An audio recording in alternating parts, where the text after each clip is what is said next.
I bet he couldn't even find the ignition." The words dropped like a smirk, oily and loud, slicing through the late afternoon wind, swirling across the rooftop helipad of Royce Tower, 60 stories above Midtown Manhattan. Trent Maxwell, executive assistant in a $3,000 suit, tilted his chin toward the man crouched by the helipad's far edge. The janitor. Elijah Brooks, black, early 40s, wore a bright orange uniform stained with degreaser. His back was turned, scrubbing at a stubborn oil smear. Not once did he look up. The city roared below. Helicopters buzzed in the distance, and somewhere behind glass walls, champagne glasses clinked over the closing of a $300 million preliminary contract. Savannah Royce, CEO of Royce Tech Enterprises, didn't smile often, but she did now, an icy, amused curve tugging at the corners of her mouth. Her lipstick didn't move as she replied, "Go on, Trent." "Say it to his face," Trent snorted. "Oh, come on." We could use a laugh. Savannah's heels clicked forward. She stopped just short of the red circle marking the Bell 429 safety zone, her white blazer catching the golden hour sun. With a voice that was equal parts command and curiosity, she called out, "You there?" Elijah paused. Slow and controlled, he looked up, face unreadable, dark eyes catching hers with the slightest flicker of confusion. Or recognition? "Come closer," she said, gesturing toward the helicopter. "We have a little wager." He stood, wiping his hands on a faded gray rag pulled from his belt loop, then walked toward her with unhurried steps. No fear? No arrogance? Just presence. Trent leaned in, stage whispering, $500 says he doesn't even know where the door handle is." Savannah tilted her head. "Let's raise the stakes." "If you can fly this helicopter," she said, pointing at the sleek Bell 429 beside her, "I'll marry you." Trent choked on his laughter. Elijah's gaze flicked to the chopper, then back to her. He didn't flinch, didn't speak. Just held her stare for a beat too long. Then he moved, past her, past Trent, past the boundary of what anyone expected. He stepped up to the Bell 429's pilot door, opened it with effortless familiarity, and climbed inside. "What the hell is he doing?" Trent whispered, laughter faltering. Savannah didn't answer. Something inside her chest pinched, hard.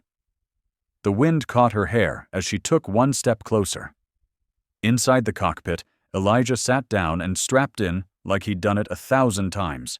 His fingers danced across the switches. Precise, economical, second nature. One by one, systems lit up. That wasn't luck. A turbine whine filled the air. Then came the thump, thump, thump of the rotors, slow at first, then faster, the sound deepening into a steady roar. Trent backed up instinctively. Savannah didn't move. The bell lifted. Smooth. Clean. Like it belonged in the sky. Like he belonged in the sky. 20 feet. Up. It hovered, perfectly still. Then, with a tilt of the nose and a soft pirouette, it turned. Bowed. Bowed. Savannah's mouth was open now. The bell banked left, soared over the Manhattan skyline in a wide arc, then returned and descended like a silk thread being lowered onto glass. Landing skids kissed the concrete. Engine shut down. Rotor slowed. Silence returned. The door opened. Elijah stepped out, walked back to his cleaning cart, and resumed scrubbing the oil smear, like nothing had happened, like he hadn't just rewritten every rule she thought she knew about people like him. She whispered, "Who are you?" He didn't look up. "Just the janitor, ma'am." And then, without another word, Elijah Brooks disappeared behind the rooftop door. The last sound, the squeak of his wheels, echoing in her stunned silence. Before we continue, if that moment caught you off guard too, don't go anywhere.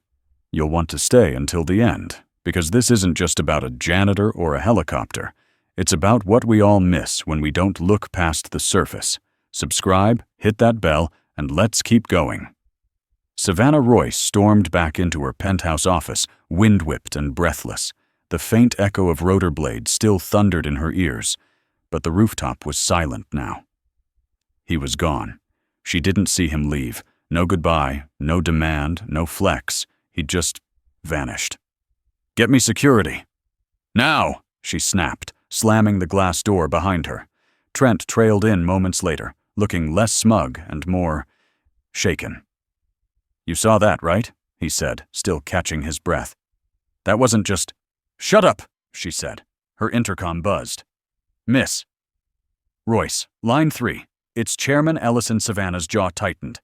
"Patch him through." A click. "Savannah?" Ellison's voice was low, clipped. "Tokyo's pulling back. Nakamura's team just sent a revision. No signatures, no commitment. The $58 billion is sliding off the table." "What?" she breathed. "No. Trent said we had soft approval." "Whatever your assistant told you, I just got off a call with Nakamura's CFO. They're spooked. They said something about instability at the top." Savannah's throat dried. "I don't care how you do it," Ellison said coldly. "Fix it." Before Monday, the line went dead. She didn't move for 5 seconds. 10.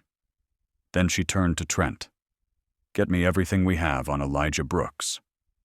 Now he blinked. "Who?" "The janitor you just bet I'd marry." 10 minutes later, her wall-mounted screen lit up with a file so thin it looked like a joke. Name: Elijah M. Brooks. Hired 8 months ago. Position: facilities technician.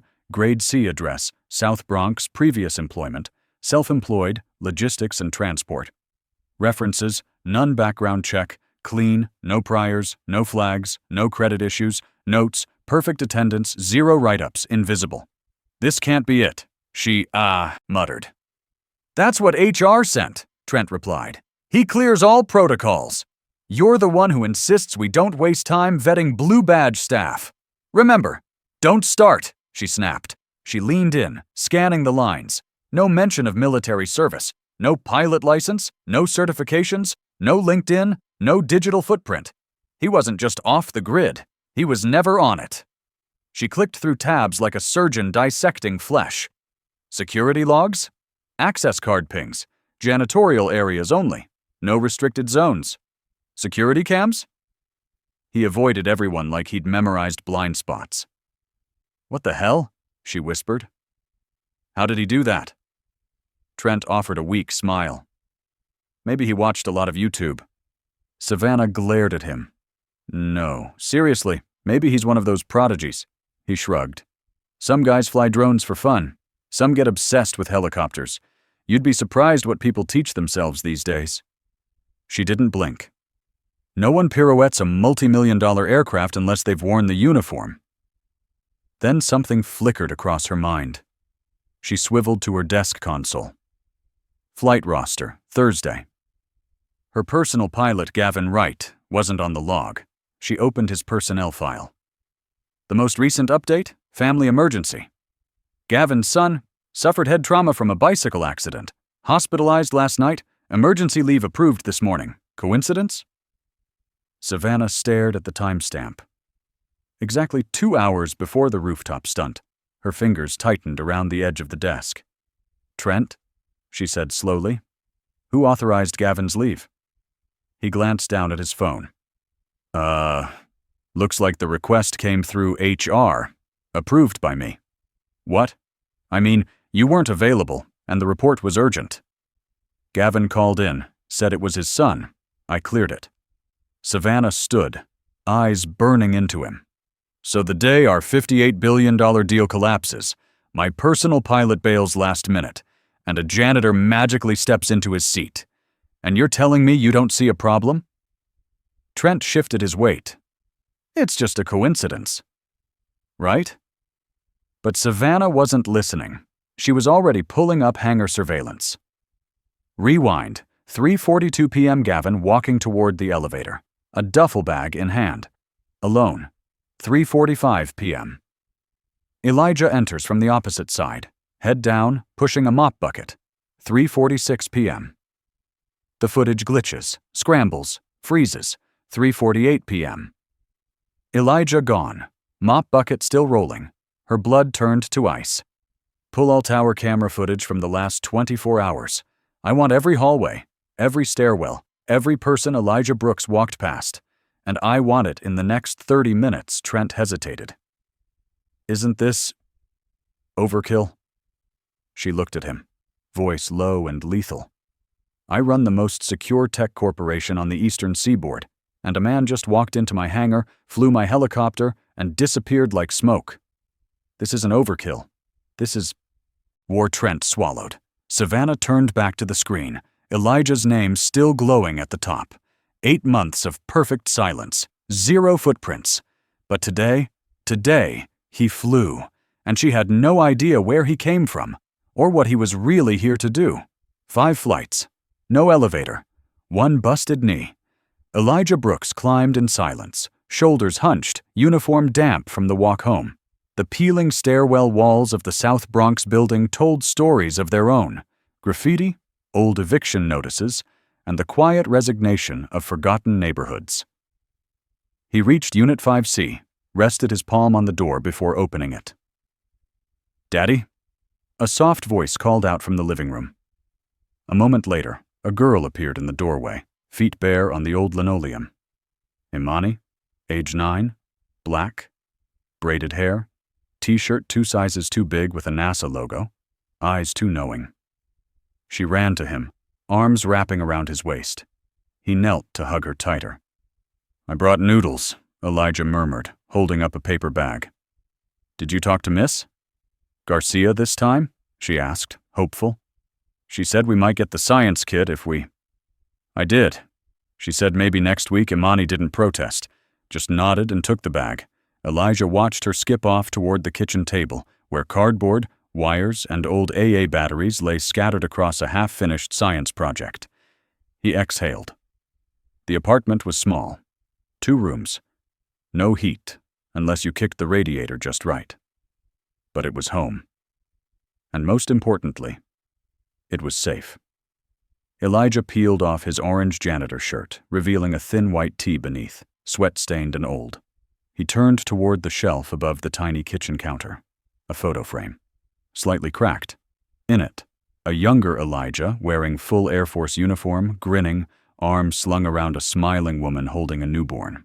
The woman, Nia Brooks, deceased. Complications after surgery. 3 years ago. Medicaid delays. Elijah picked up the photo, thumb brushing across Nia's face. "Still doing my best?" he whispered. Behind him, Imani tapped on the table. "Dad, does copper conduct better than tin?" Elijah smiled. "It does?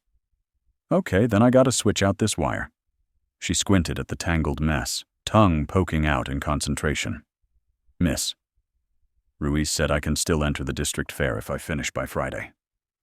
He walked over, gently adjusting a terminal on the mini battery pack. "You'll finish. And it'll work." Imani looked up. "You think?" "I know." The girl grinned. "You're the best assistant." He chuckled. "I prefer lead technician." "Too late. I'm the boss." They laughed, an echo of something whole, something unbroken.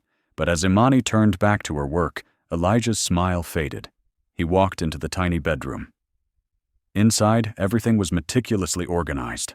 Bunk bed, stack of old uniforms folded in a crate, tools, manuals, and above the dresser, a locked drawer.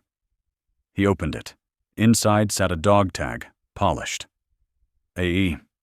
Folded honorable discharge letter, a sealed manila envelope marked for emergency use only, and tucked behind it, a faded prescription bottle. He pulled it out, turning it in his palm. Patient name, Imani Brooks medication, propranolol, for pediatric PTSD, prescribed by Dr. Harriet Lynn, Psych. D. He closed his eyes. It had started after Nia died. The panic attacks, the night terrors, the shaking hands. Imani didn't talk for almost 6 months. The only place she ever felt okay was under his wing. Quite literally. Beneath the blankets, head on his chest. While he whispered about stars and flight and the sound of rotors. She still flinched when sirens passed too close. Still double-checked the locks every night. Still counted her toothbrush strokes out loud when she thought no one heard. Elijah put the bottle back. He couldn't afford more. Not without insurance, not without a risk. He closed the drawer and returned to the kitchen, where Imani had taped 2 paper wings to the cardboard circuit. "It's flying, see?" she said proudly. Elijah knelt, watching her hold the contraption high like it might take off. "You already fly," he said quietly. She looked at him, puzzled. "Every time you don't give up," he added. "That's flight." Imani blinked, then smiled. He ruffled her hair, then checked the time. 6:42 p.m. His shift ended 3 hours ago. But something in his gut hadn't settled. Savannah Royce wouldn't let today go. He walked over to the window, pulling the curtain back just an inch. A black sedan sat parked across the street. Tinted windows. Engine running. His fingers tensed. Elijah had spent a decade learning how to stay off radars. But today, he'd slipped. And now, they were watching. Sunday. Noon. The sky was soft with overcast light, the kind that muted colors and heightened tension without saying a word. Royce Tech's annual employee picnic unfolded across a manicured park in Prospect Heights, Brooklyn. Laughter floated over barbecue smoke, children chased bubbles, interns tossed frisbees, and somewhere near the executive tent, Savannah Royce smiled like a queen. Except her eyes never stopped scanning. She wasn't here for ribs or PR photos. She was hunting. She spotted him near the pond, far from the crowd. Elijah Brooks, wearing a clean but faded navy hoodie, jeans, and sneakers that had seen better years. Seated on the grass beside him was the little girl from the security file, Imani. Savannah slowed her steps, staying just outside his periphery. She didn't approach. Not yet. Just watched. Imani handed him a sheet of paper. "Fold it hot dog style," she instructed. Elijah chuckled and obeyed. "Bossy today. I'm a captain. You're my deckhand." He folded the boat carefully, hands sure, then passed it back. "Permission to launch?" "Granted." They tiptoed to the pond's edge and gently set the paper boat onto the still water. It rocked once, then drifted forward, catching a whisper of wind. Imani clapped. Elijah watched the boat, smile faint, eyes far away. Savannah narrowed her gaze. That smile wasn't about the boat. It was memory, echo, something deeper. He turned, sensing something, and their eyes locked. For a moment, everything around them stilled. Her stilettos, his sneakers, her clipboard, his calloused hands. 2 worlds, 2 speeds, collided in a silence more deafening than noise. Then, just as suddenly, Elijah looked away. Imani tugged on his sleeve. "Can I get ice cream?" He nodded, reaching into his pocket and handing her a crumpled $5 bill. "1 scoop, no toppings, but toppings make it fun." He arched an eyebrow. "We like simple, remember?" She rolled her eyes and skipped off toward the ice cream cart. Savannah saw her chance. She stepped forward, calm, measured. "You make paper boats?" she said. Elijah didn't turn. "I fold what needs folding," he replied evenly. "Does that include your past?" That made him glance up. Just once. The edges of his face didn't move, but the silence between them sharpened. "I don't believe in pasts," he said. "Only what's in front of me." She smiled politely. "Convenient." Elijah stood slowly. "Ma'am, is this conversation part of the company picnic? You flew my helicopter. You offered. You hacked my hangar. I cleaned your floors." She inhaled sharply. "You're not just a janitor." He didn't answer. Her voice lowered. "You know I'm looking into you. I know you feel it. So here's your chance. Tell me what I'm going to find." Elijah met her eyes now. Still, unapologetic. "You'll find what you're ready to see." Before she could reply, a sudden buzzing noise ripped through the air. A drone, high-pitched and close, zipped overhead, part of the picnic's photo sweep. But Elijah flinched. His shoulders tightened, spine ramrod straight, fingers curling like they were grasping an invisible rifle. For a flash, just 1 second, he wasn't in a park. He was back in the desert. Savannah caught it. The twitch, the breath, the reflex of war. He blinked, shook it off. But not fast enough. She'd seen it. And something in her shifted. Not pity, not guilt, but the first glimmer of something that might become respect. She watched him kneel back down as Imani returned, chocolate-dipped cone already melting. He wiped her chin like a man who'd done it 1,000 times, like a man who built safety from scratch. Savannah turned and walked away. But her mind didn't follow. He had a past. And now, so did she, with him. Monday, 7:43 a.m. The elevators at Royce Tower opened with a metallic sigh, revealing Savannah Royce already in motion, black slacks, storm gray blouse, and a mind sharper than the fountain pen she clenched between her fingers.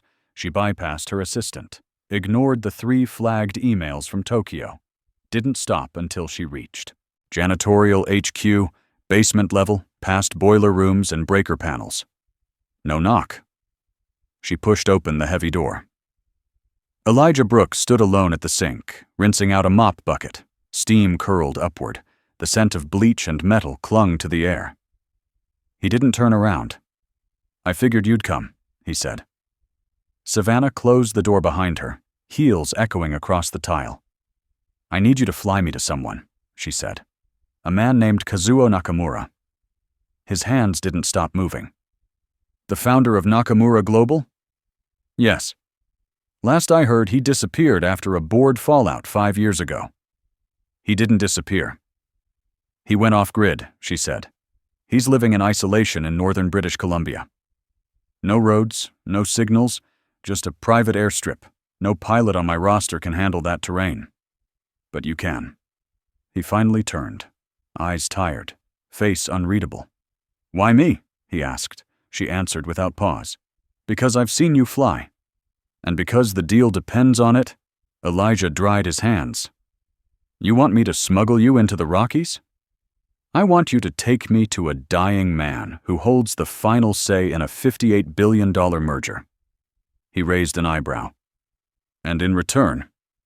Savannah hesitated, then pulled out a folder from her bag, slid it across the metal table between them.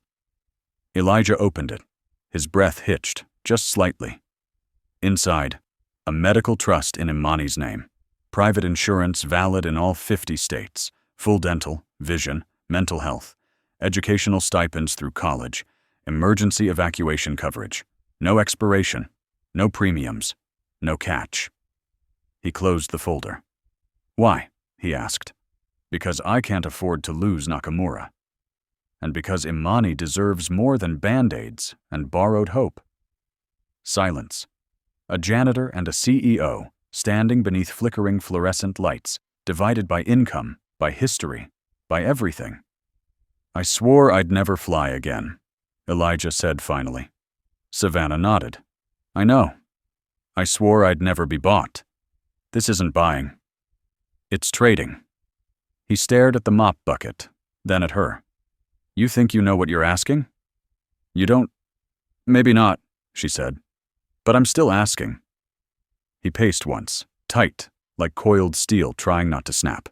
Then he exhaled, long and low. "Fine," he said. "One flight." Savannah blinked. "Really?" "One flight," he repeated. "One direction. You don't speak about my past. You don't ask who trained me. You don't ask who I lost. You get on, we fly, you get off, and I disappear." Her expression didn't flicker. "Deal."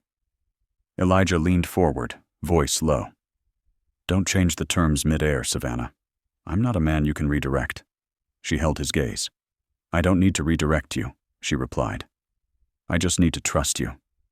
His jaw twitched. "And what if I don't trust you?" She smiled thinly. "Then we're finally even." He picked up the folder and tucked it into a battered messenger bag.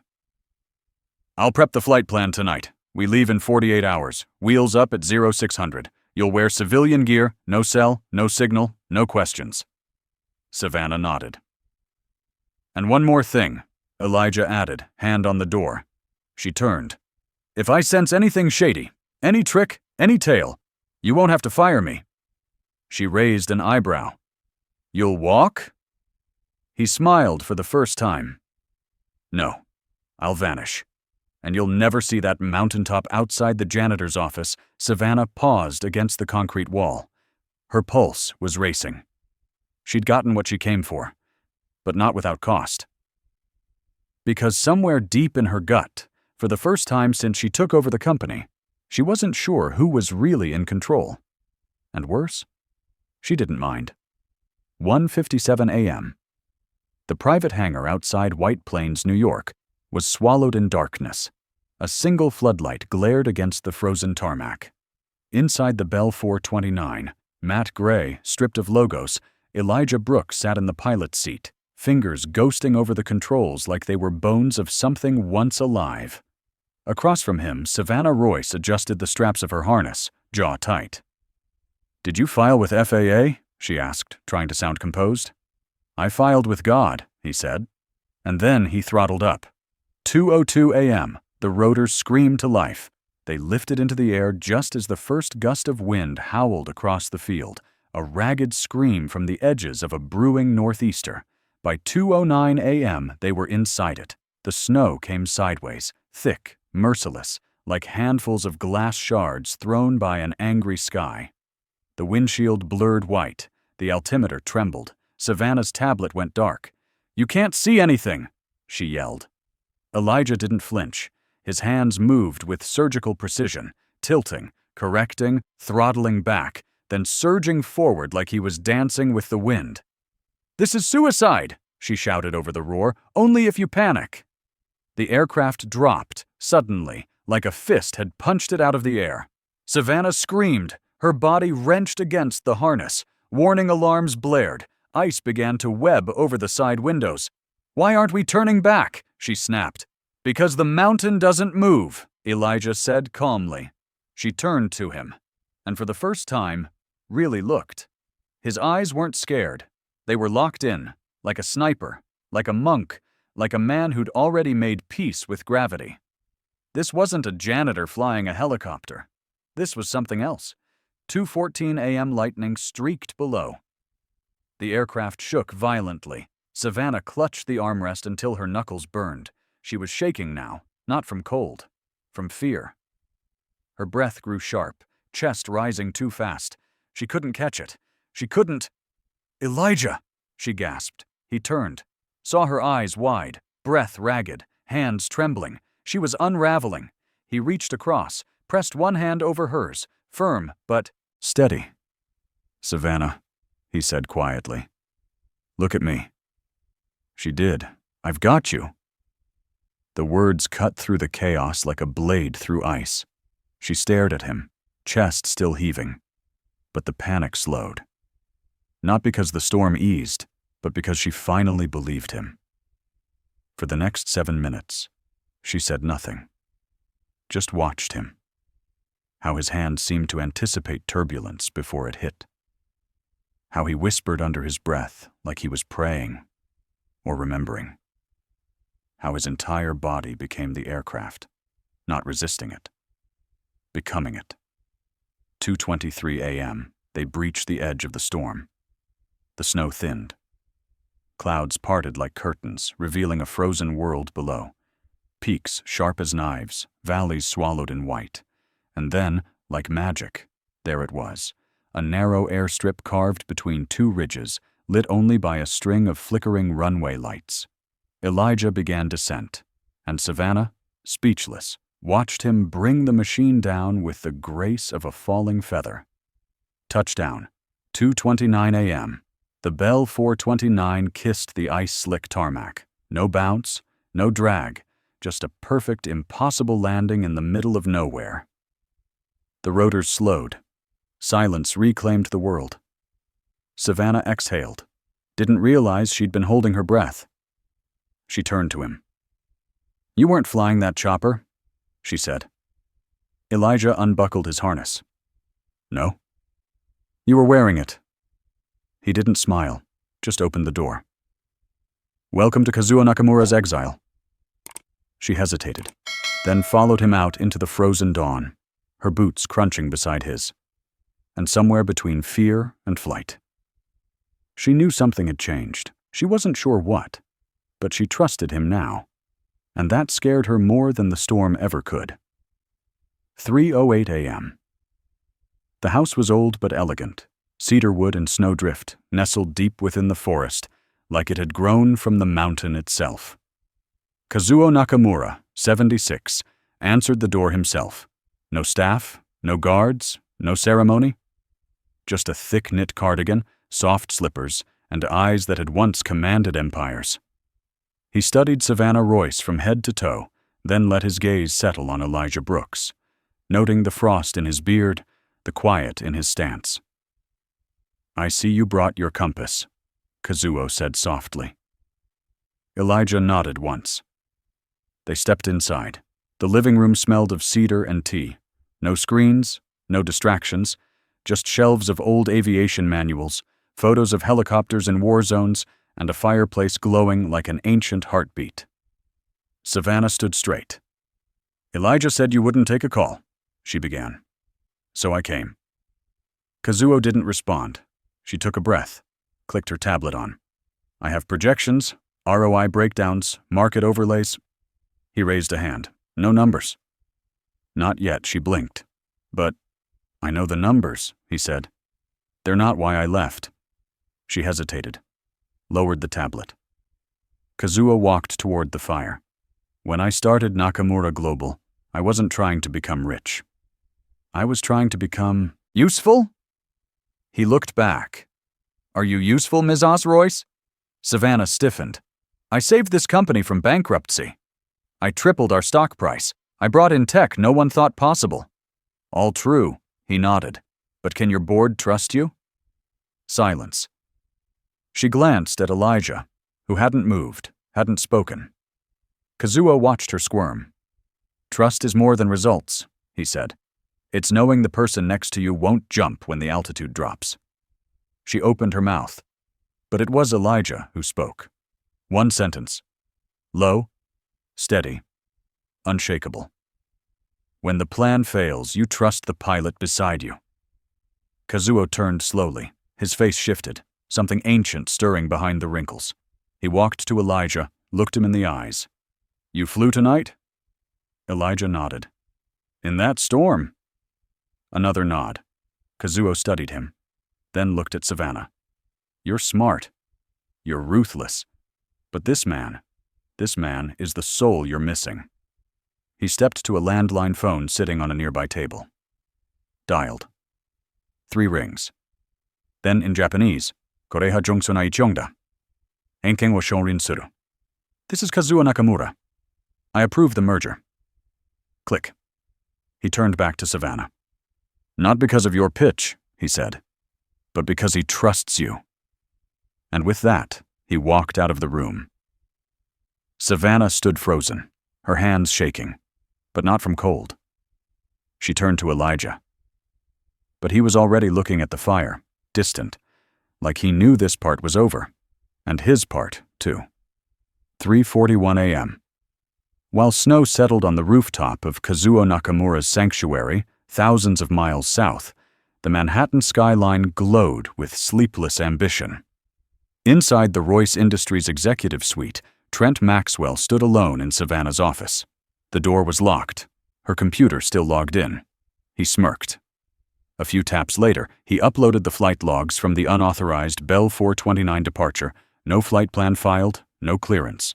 He inserted screenshots. Savannah boarding the aircraft, Savannah in the air during a storm, GPS data showing her disappearing off radar over international airspace. Then he opened a new document. Subject: Mental stability concerns. Savannah Royce. Summary: repeated erratic decision-making, bypassing legal and board protocols. Personal relationship with unvetted employee, potential endangerment of corporate assets. He saved it. Encrypted. Sent it straight to Vice Chairman Gerald Langston. Then, he picked up the phone. 3:58 a.m. Langston's townhouse, Upper East Side. The phone buzzed against the mahogany desk. Langston, gray hair, gold watch, no patience, answered. Trent's voice was cool. "Gerald, it's time." Langston exhaled. "She actually did it? Took a private chopper into Canadian airspace." No clearance. With a janitor, Langston's silence lingered. Kazuo will never co-sign this recklessness. "Send the file," Langston said. "Already did." Pause. Then, "Okay. I'll schedule a vote. 8 a.m. emergency board session. If you want this, you'd better have the votes lined up." "I will," Trent said. "She won't see it coming." Meanwhile, 4:04 a.m. Small airstrip, Canada. The snow had stopped. Savannah was sipping tea, trying to slow her heartbeat. Her phone buzzed. "Urgent, emergency board meeting, 8 a.m. She frowned, scrolled down. Subject, leadership evaluation vote. A chill deeper than the Canadian wind hit her spine. She looked over. Elijah was standing by the aircraft, checking the rotor blades. He hadn't seen her expression, hadn't seen her whole world tilting again. 4:06 a.m. Trent's apartment. He leaned back on his sofa, whiskey in hand, smiling. "Game's already over," he muttered to himself. And in the glow of his laptop screen, the Royce Industries logo looked just a little darker than usual. 4:15 a.m. Remote airfield, Canada. The snow had crusted into a white sheet of silence. Savannah stared at her phone. Emergency board meeting, 8 a.m. agenda, leadership review, motion to remove CEO. She looked up. "Elijah, we have 3 hours." Elijah didn't blink.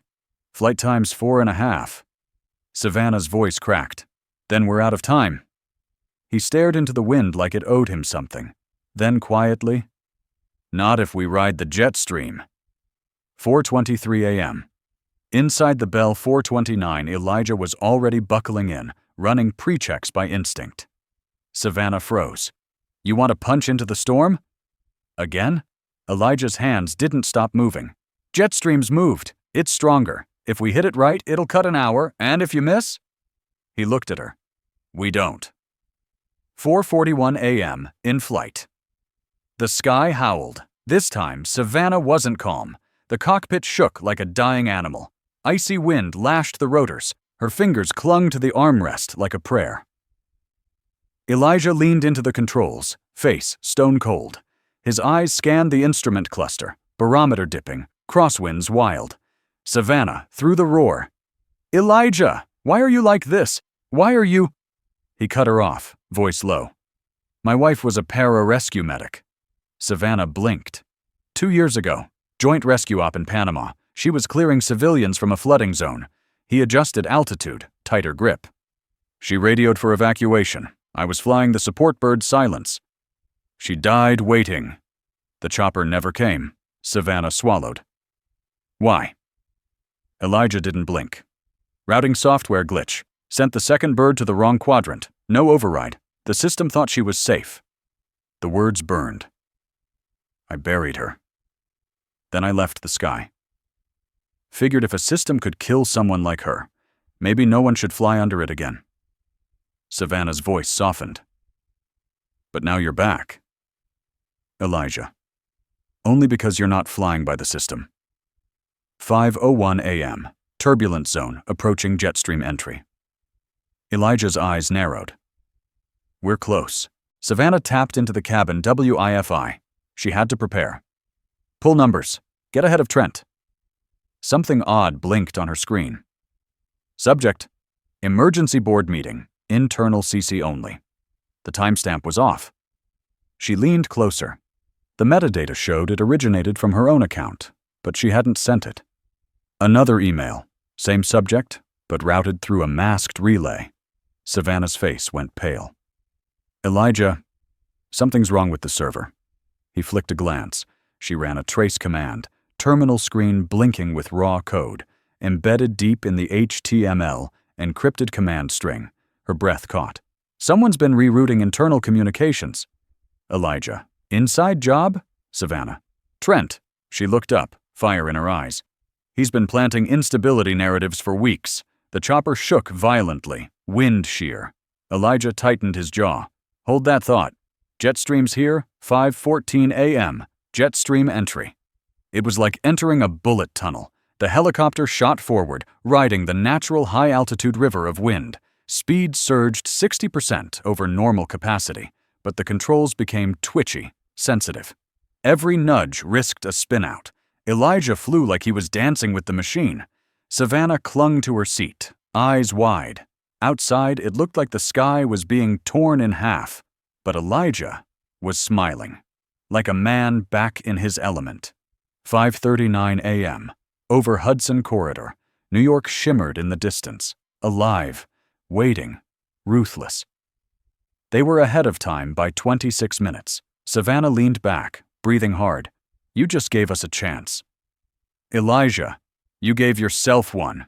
I just refused to let it go. 5:41 a.m. Savannah's tablet. She clicked deeper into the email relay logs. One name popped up over and over. Trent Maxwell. But not just as sender. He'd also mirrored board members' emails. He was reading their votes before they cast them.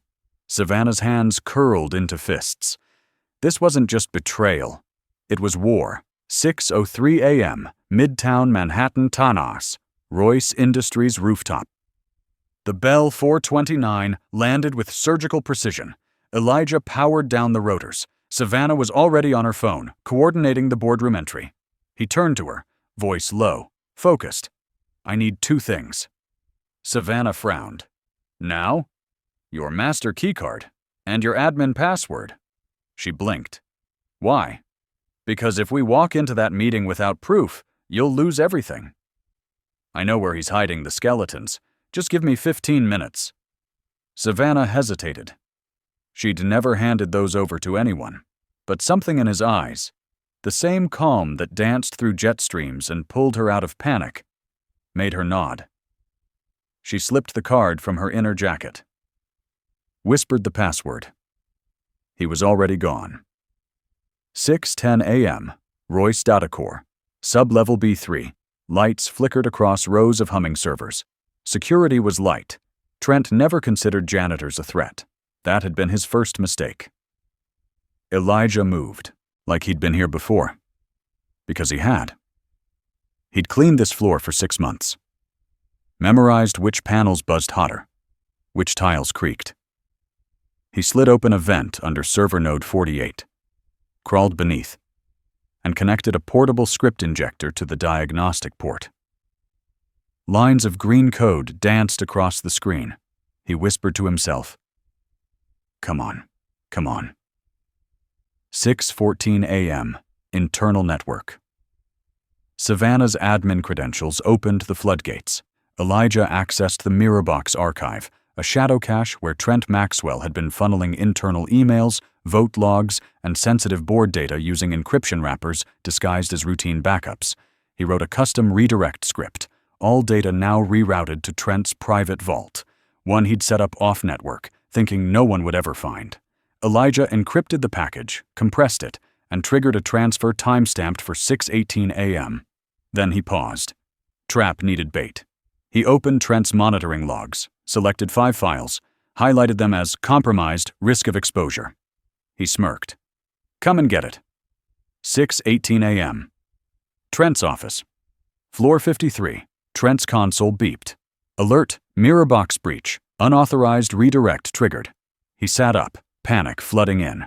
Someone had found it. He accessed the system. Froze. The breach came from Savannah's credentials. He cursed. Clicked through. Whoever triggered it had mapped the Mirrorbox directly to his private vault. He had 2 choices. Let it transfer and expose every illegal trace. Kill it. He opened terminal, hands trembling. Command, purge Mirrorbox force delete no backup. The moment he hit enter, a second script triggered in the background. Screen capture, keyboard log, execution trace. Uploaded to Savannah's cloud backup. Elijah's voice echoed in Savannah's head. He'll do it himself. He has to. And once he does, it's game over. 6:24 a.m. Data core. Elijah watched the logs finalize. Everything was captured. The screen Trent used, the keys he pressed, the exact moment he tried to bury the evidence, and proved it all existed. He shut down the terminal, wiped his own tracks, slipped out before security ever noticed. 6:29 a.m. Executive hallway. Elijah emerged from a service stairwell. Savannah was waiting near the boardroom. He handed her a slim flash drive. He took the bait. She looked at it like it weighed 1,000 pounds. This is what saves us? Elijah. No. You are. That just gives you the microphone behind them. The boardroom doors creaked open. 7:02 a.m. Royce Industries Executive Boardroom, 61st floor. The long oval table stretched like a battlefield. 12 board members, 1 vice chairman at the head. Savannah stood at the opposite end, alone. Her hair still windblown, her eyes bloodshot, her voice steady, but cracking beneath the pressure. I've delivered Nakamura's signed endorsement. She placed the letter on the table. Slide it down. A woman in pearls scoffed. And yet, you disappear in the middle of a critical deal without protocol. You expect us to overlook the recklessness? Savannah exhaled. I didn't disappear. I saved this company. The vice chairman, cold and calculating, steepled his fingers. With all due respect, your emotional state, erratic travel, and questionable association with, how do we put it, non-executive personnel, raises concern. The word non-executive dripped like poison. They weren't going to let her win. 7:07 a.m. Behind closed doors, the vote began. Savannah's heart raced. Her hand curled into a fist. 3 red cards. 1 green, another red. Then, wait! The doors slammed open. Elijah entered. Calm, silent, dressed in his janitor's uniform, still faintly smelling of aviation fuel. Savannah turned. Relief flashed in her eyes. For a second, Trent jumped from his seat. What the hell is this? He's not allowed in here! Elijah didn't flinch, just walked to Savannah, handed her the flash drive. Play it. 7:08 a.m. Display screen activated. Savannah inserted the drive. The screen behind her lit up. Trent's terminal time-stamped login using Royce admin credentials manual deletion command typed at 6:18 a.m. Execution trace capturing screen and keystroke silence. Then murmurs. A board member leaned forward. Is that his office? Another whispered, that's the mirror box system. He had access to that? Savannah faced them. This is proof of sabotage, internal manipulation. He tried to remove me because I was closing a deal without his shadow influence. 7:10 a.m. Collapse of a mask. Trent lunged across the table, red-faced. He's a damn janitor! You're taking his word over mine? Over a guy who smells like bleach and rides the service elevator? He pointed. That's what we've come to? A trash boy in our boardroom? The room froze. Every face turned cold. Corporate, legal, deadly serious. Elijah didn't blink. He just said calmly, trash knows where to find rot. 7:12 a.m. The fall. The vice chairman nodded once. Security appeared. Mr. Ian Maxwell, please come with us. Trent's voice cracked. No, you can't let this happen. He's nobody. He doesn't belong here. He thrashed, elbowed the chair, screamed as he was dragged past Elijah. You're still just a janitor. Elijah stood tall, unshaken. Savannah watched, not in pity, in respect. 7:14 a.m. Final word. The board began to shuffle their documents. A quiet man, oldest of the group, spoke gently. Ms. Royce, it appears we were wrong. She nodded but said nothing. All eyes now moved to Elijah. He met them with steady calm, not seeking approval, just holding space. Then turned and walked out, as quietly as he had entered. 7:45 a.m. Royce Industries lobby. Savannah stepped off the elevator, still in the same heels from the night before, still hearing Trent's final scream in the back of her mind, still searching the lobby. No Elijah. She asked security, janitorial, facilities. Did Mr. Brooks clock in? They shook their heads. No one had seen him since the boardroom. She checked the staff log. His ID card had been left on the front desk. 8 a.m., rooftop helipad. The bell 429 was gone, and on the metal railing, taped with a single strip of black electrical tape, a note. Handwritten, plain, folded in half. She opened it. "You don't owe me anything. Just build a place she'd be proud to walk into." E. The wind caught the edge of the paper. She clutched it tighter, her throat closed. 8:30 a.m. Savannah's office. She sat at her desk, surrounded by silent awards, glass walls, and untouched coffee. The silence was heavier than before. On her desk, a framed team photo from 3 years ago. All white. All suits. She looked around. How had she never noticed it before? 9 a.m. Boardroom Savannah stood again. This time without notes. No slides. Just her voice. "Before we resume operations, I need to say something. About culture, about who gets seen and who doesn't." Some exchanged glances. Some bristled. She continued. "We failed to notice a pilot in our janitor's uniform, but he wasn't invisible. We just refused to look. 9:20 a.m. Company-wide announcement. A new initiative appeared on every Royce Industries screen. Black Talent Accelerator Program, effective immediately. Open to all junior staff, support staff, field operations, full scholarships for technical certification, management training, mentorships led by board members, first cohort named the Brooks Fellowship." Savannah watched from her glass office as a maintenance tech stared up at the screen. His eyes didn't widen, but his jaw set firm. 9:50 a.m. Staff cafeteria. Someone whispered, "You think it's because of that janitor guy?" Someone else, "He flew a damn helicopter." "You kidding me?" Laughter. Respectful this time. A new story was making its way through the halls, but Elijah Brooks was nowhere in it. 10:15 a.m. The Bronx. A neighbor knocked on Elijah's door. No answer.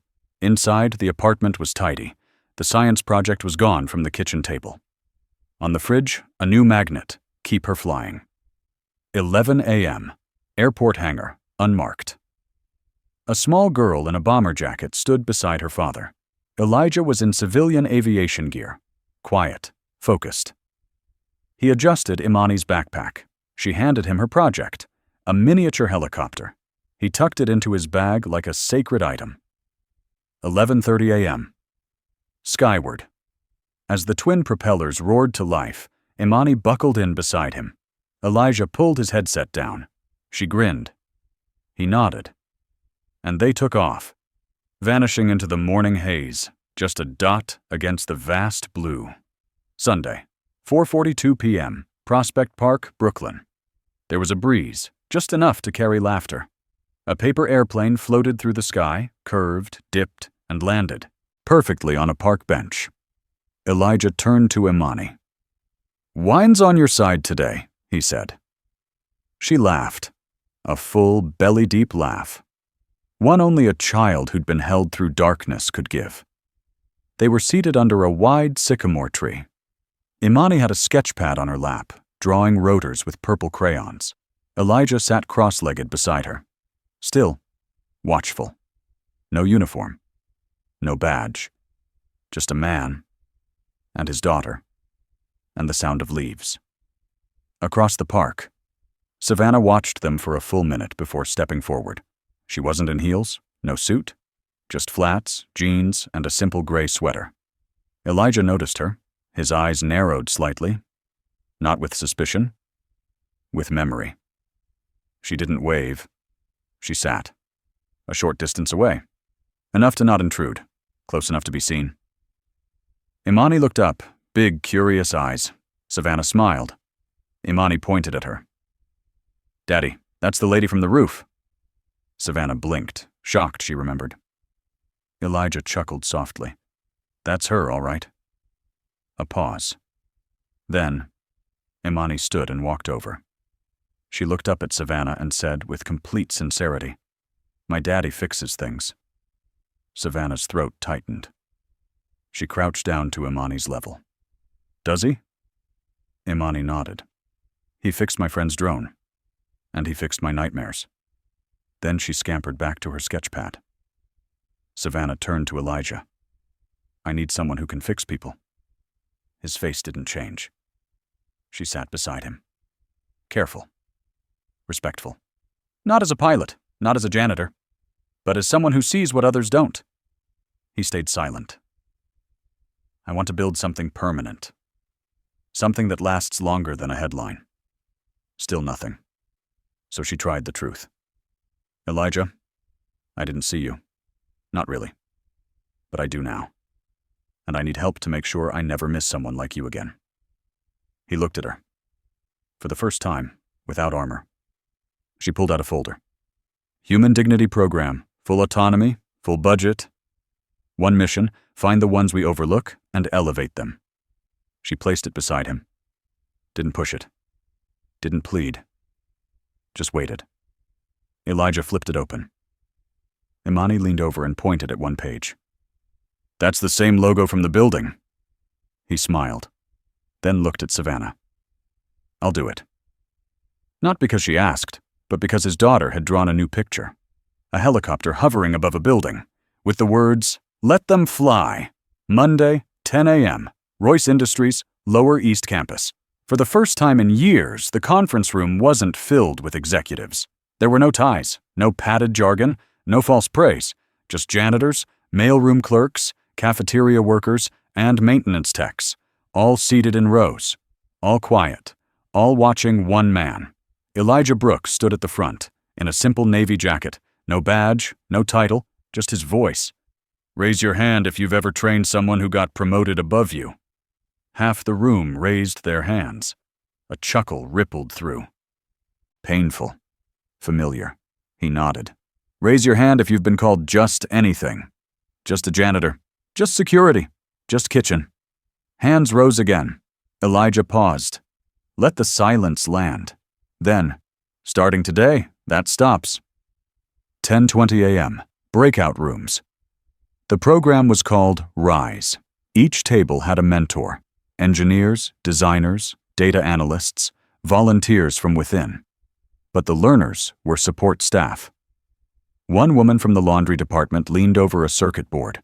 Another, from night shift cleaning, solved a logic puzzle in 90 seconds. At the back, Savannah stood by the door. Watching. Not leading. Just listening. And every so often she saw Elijah stop by each table. He didn't give instructions. He gave permission. 11:45 a.m., cafeteria deck. Elijah was eating with a group of trainees. A man across from him, late 30s, heavy-set, eyes cautious, spoke up. I haven't been in school since high school. I was unemployed for 3 years before I took the kitchen job. Elijah nodded. And now you're troubleshooting code like it's breakfast service. The man chuckled, then looked down. I don't think I belong at a place like MIT. Elijah didn't smile, didn't condescend. He just said, MIT doesn't decide who belongs. We do that afternoon. Savannah signed off on the first official external placement. Anthony Ward, former line cook, accepted into MIT's certificate in advanced machine learning. All expenses paid. 4:30 p.m. Rooftop view. Elijah stood next to Savannah as the sun dipped below the skyline. Below them, through the glass atrium, dozens of invisible workers were now visible. Training. Collaborating. Rising. Savannah turned to him. This wasn't just a program. Elijah didn't respond. He watched one of the mailroom clerks laughing at a whiteboard, joking with a designer, explaining a concept like he'd been doing it all his life. He exhaled. It was never just about flying. Rooftop, Royce Industries, sunset, same place. But nothing was the same. The air didn't hold tension anymore. It held memory and a new kind of peace. The helipad had been cleared. Instead of rotor blades and briefcases, there were chairs, white folding ones. A soft string quartet played. No one wore suits. In the front row, cafeteria staff, custodians, former janitors now in training jackets, name tags with new titles, UI designer, data analyst, logistics ops. Savannah walked in from the stairwell. No entourage, no microphone, just a white satin dress. Simple. Classic. Hair down.